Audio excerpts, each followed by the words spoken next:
በተባበሩት አረብ ኤምሬቶች ለሚገኙ ኢትዮጵያውያን ጦርነቱን አስመልክቶ የጥንቃቄ መልእክት ተላለፈ።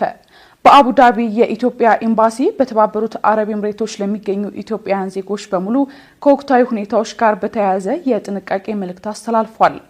በዚህም በተባበሩት አረብ ኤምሬቶች የሚኖሩ ኢትዮጵያውያን እስካሁን ከሀገሪቱ የመንግስት ተቋማት የሚወጡትን ሁሉንም መመሪያዎችና ትዕዛዞች በመከተል ላይ መሆናቸውን በማንሳትም ምስጋና አቅርቧል። አሁንም በተለይ የድንገተኛ ጊዜ መልእክት ወደ ስልካቸው በሚላክበት ጊዜ መዘናጋት ሳይኖር መመሪያዎችን ማክበር እንዲቀጥሉ ሲልም ኤምባሲው አሳስቧል።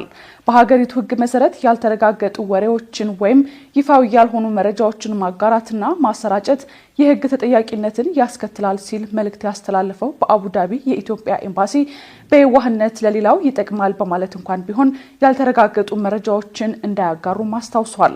በሀገሪቱ የሚገኙ ኢትዮጵያውያን የግድ አስፈላጊ ካልሆነ በስተቀር ተጋላጭ በሆኑ ስፍራዎች እንዳይገኙ ገልጸው ከአየር ተመተው የወደቁ ስብርባሪዎችን ወይም አጠራጣሪ ነገሮች ከወደቁባቸው ቦታዎች እንዲርቁ አሳስቧል።